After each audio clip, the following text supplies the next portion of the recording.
Hello friends, welcome to crazy GK trick. दोस्तों, आज के वीडियो लेक्चर में हम 2022 की महत्वपूर्ण नियुक्तियों या फिर अपॉइंटमेंट्स के बारे में बात करेंगे, जो कि अलग अलग संस्थाओं में हुई हैं। इसके अलावा अलग अलग देशों के प्रमुखों के रूप में हुई हैं। तो दोस्तों, आप वीडियो को अंत तक जरूर देखिए, क्योंकि यहाँ से आपके एग्जाम्स में क्वेश्चन आने की संभावना बहुत अधिक है।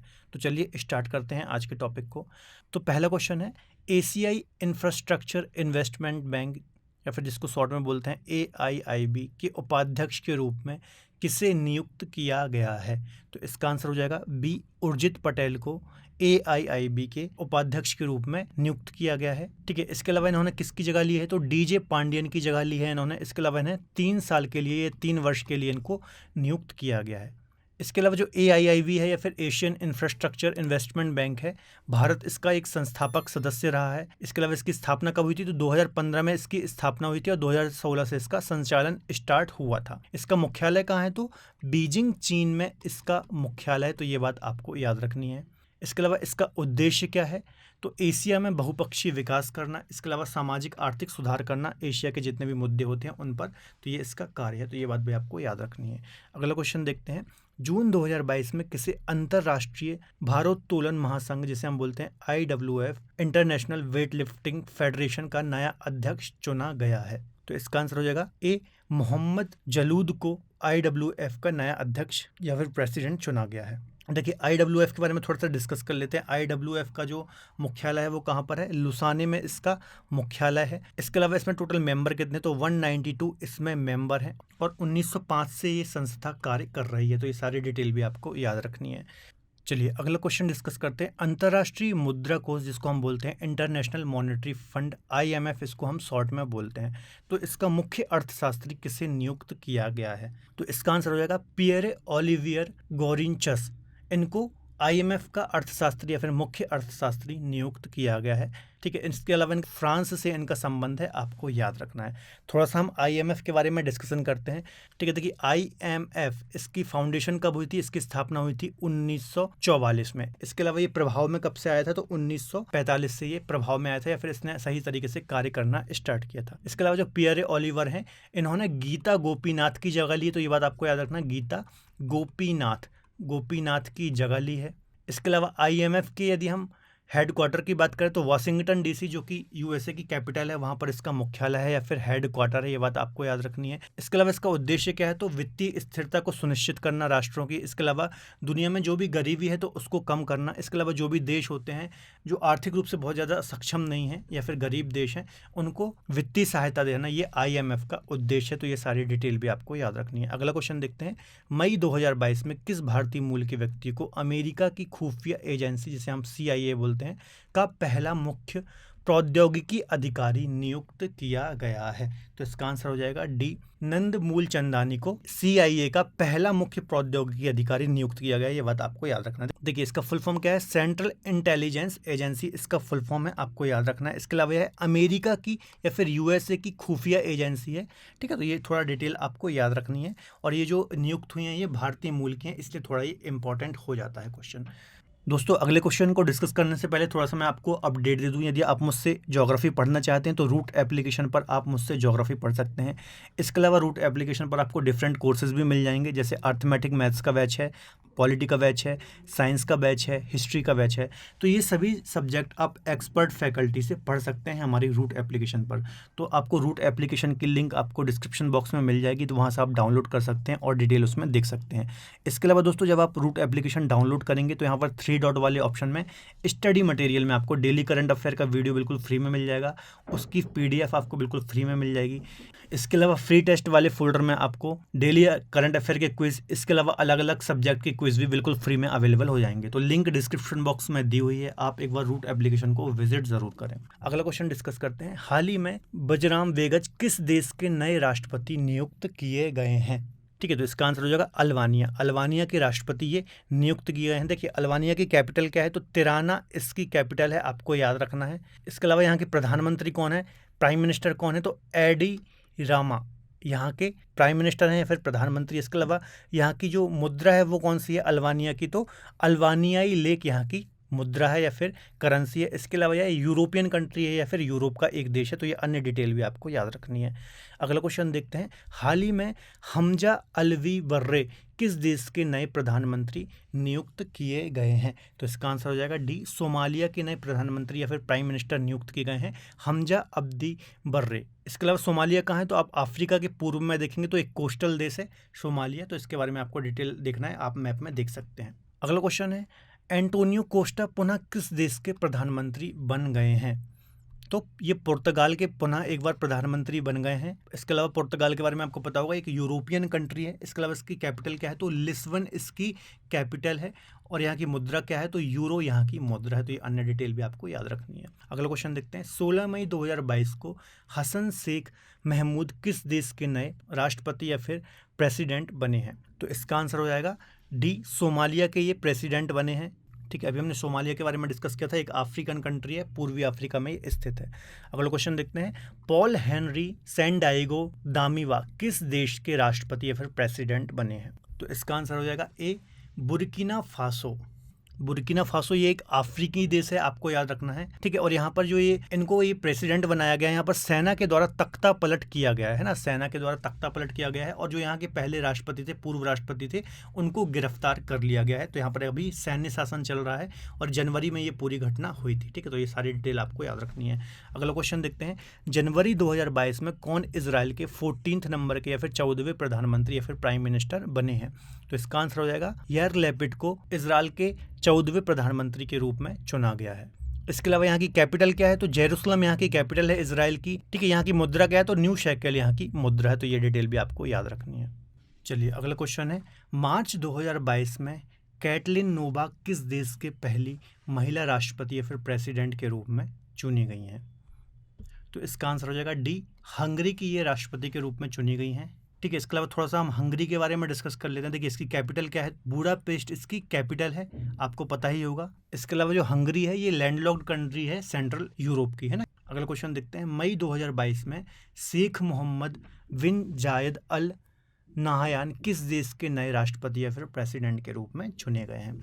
तो इसका आंसर हो जाएगा डी, संयुक्त अरब अमीरात या फिर यूएई के ये नए प्रेसिडेंट के रूप में चुने गए हैं। इसकी कैपिटल क्या है यूएई की? तो आबू धाबी इसकी कैपिटल है, आपको याद रखनी है। इसके अलावा ये अरब प्रायद्वीप या फिर अरेबियन पेनिनसुला में स्थित एक देश है। अगला क्वेश्चन देखते हैं, हाल ही में गैब्रियल बोरिक किस देश के नए कम उम्र के या फिर सबसे कम उम्र के प्रेसिडेंट बने हैं?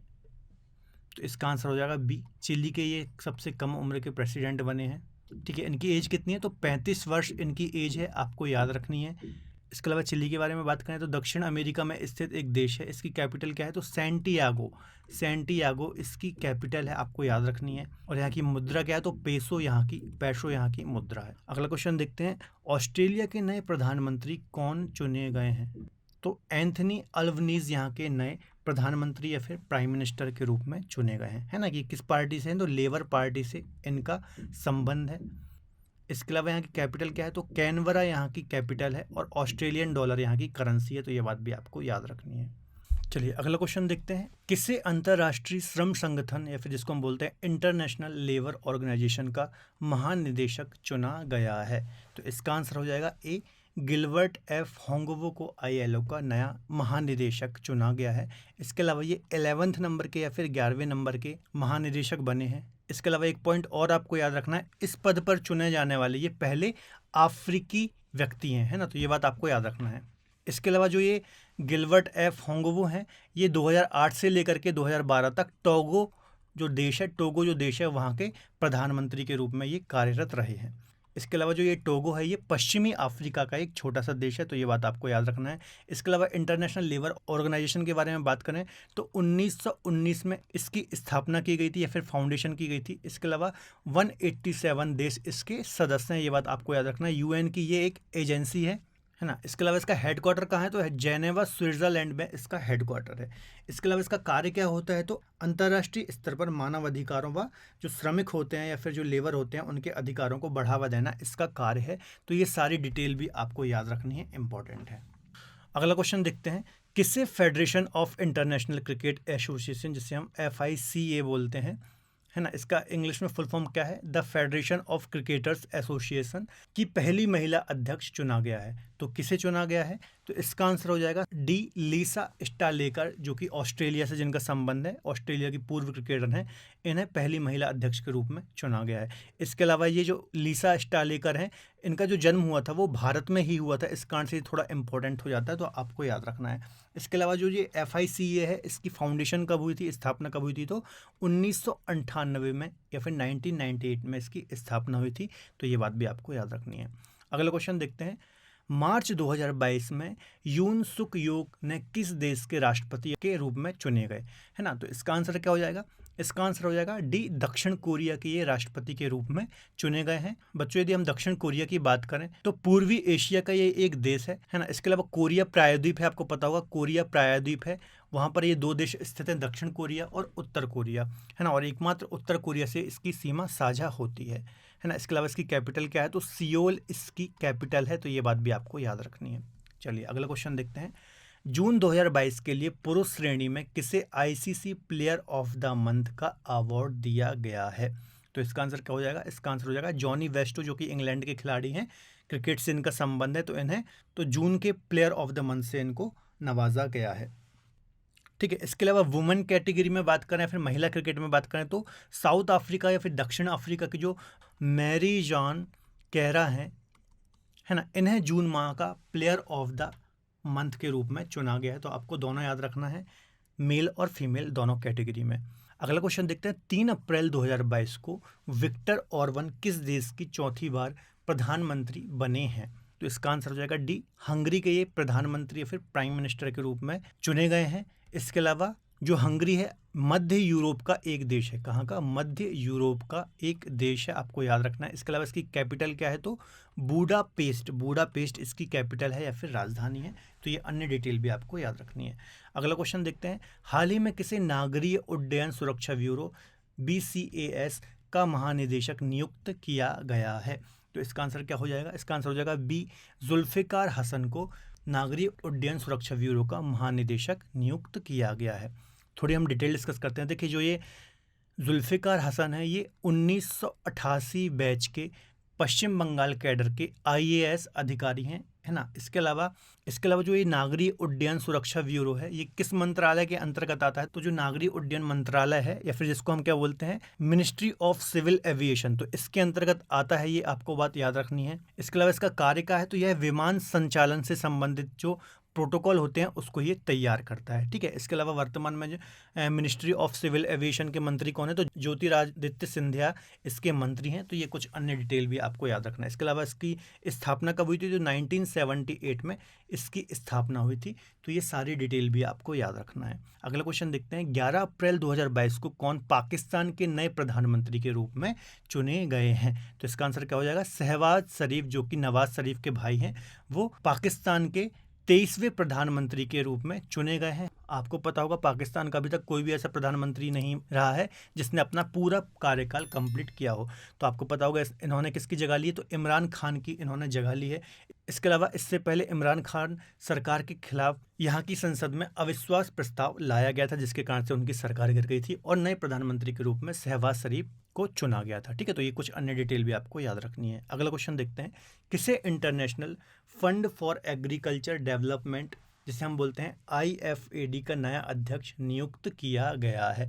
तो इसका आंसर क्या हो जाएगा, अल्वारो लारियो को IFAD का नया अध्यक्ष नियुक्त किया गया है। ठीक है, इनका संबंध कहाँ है, तो स्पेन से इनका संबंध है, ये बात आपको याद रखना है। इसके अलावा इसकी स्थापना कब हुई थी, तो 15 दिसंबर 1977 को इसकी स्थापना हुई थी, आपको याद रखना है। इसके अलावा ये एक UN की एजेंसी के रूप में कार्य करती है, international fund for agriculture development, तो ये बात आपको याद रखनी है। इसके अलावा इसका हेडक्वार्टर कहाँ पर है, तो इसका हेडक्वार्टर कहाँ पर, रोम इटली में, जो कि इटली की कैपिटल है, यहाँ पर ये इसका हेडक्वार्टर स्थित है। तो ये सारी डिटेल भी आपको याद रखनी है। अगला क्वेश्चन देखते हैं, हाल ही में फर्डिनेंड मार्कोस जूनियर ने किस देश के 17वें राष्ट्रपति या फिर प्रेसिडेंट के रूप में शपथ ली है। तो इसका आंसर क्या हो जाएगा, तो इसका आंसर हो जाएगा फिलीपींस, है ना। बी, फिलीपींस के राष्ट्रपति या फिर प्रेसिडेंट के रूप में इन्होंने शपथ ली है। देखिए, फिलीपींस के यदि आप लोकेशन देखें, जो दक्षिण पूर्वी एशिया का ये एक देश है, प्रशांत महासागर में ये स्थित है। इसके अलावा फिलीपींस की कैपिटल क्या है, तो मनीला इसकी कैपिटल है। इसके अलावा मनीला में और क्या है, तो एशियाई डेवलपमेंट बैंक है जो, उसका मुख्यालय भी मनीला में है। तो ये बात आपको याद रखनी है। अगला क्वेश्चन देखते हैं। 16 मई 2022 को एलिजाबेथ वॉर्न किस देश की दूसरी महिला प्रधानमंत्री बनी है? तो इसका आंसर क्या हो जाएगा? फ्रांस की ये दूसरी महिला प्रधानमंत्री बनी है या फिर प्रधानमंत्री के रूप में शपथ ली है। जो फ्रांस है वो पश्चिमी यूरोप में स्थित एक देश है और यूरोप की सबसे बड़ी कंट्री है ना, अकॉर्डिंग टू एरिया या फिर क्षेत्रफल के अनुसार। इसके अलावा इसकी कैपिटल क्या है फ्रांस की? तो पेरिस इसकी कैपिटल है, आपको पता होगा। इसके अलावा पेरिस किस नदी के किनारे स्थित है? तो सीन नदी के किनारे ये स्थित है। और यहाँ के राष्ट्रपति कौन है या फिर यहाँ के प्रेसिडेंट कौन है? तो इमैनुअल मैक्रों यहाँ के राष्ट्रपति हैं। तो ये कुछ अन्य डिटेल भी आपको याद रखनी है। तो बच्चों ये थे हमारे 24 महत्वपूर्ण नियुक्तियों से संबंधित क्वेश्चन, जो कि बहुत इंपॉर्टेंट है और यहाँ से आपके एग्जाम्स में क्वेश्चन आने की संभावना बहुत अधिक है। इसके अलावा दोस्तों यदि आप मुझसे ज्योग्राफी पढ़ना चाहते हैं तो आप रूट एप्लीकेशन पर मुझसे ज्योग्राफी पढ़ सकते हैं। इसके अलावा अलग अलग फैकल्टी भी वहाँ पर अलग अलग सब्जेक्ट पढ़ा रही, तो एक बार आप रूट एप्लीकेशन को विजिट ज़रूर करें। इसके अलावा दोस्तों यदि आपको आज का वीडियो लेक्चर पसंद आया है तो प्लीज़ वीडियो को लाइक करें। इसके अलावा अपने दोस्तों के साथ शेयर जरूर करें। मिलते हैं अगले बेहतर लेक्चर में, तब तक के लिए बहुत बहुत धन्यवाद।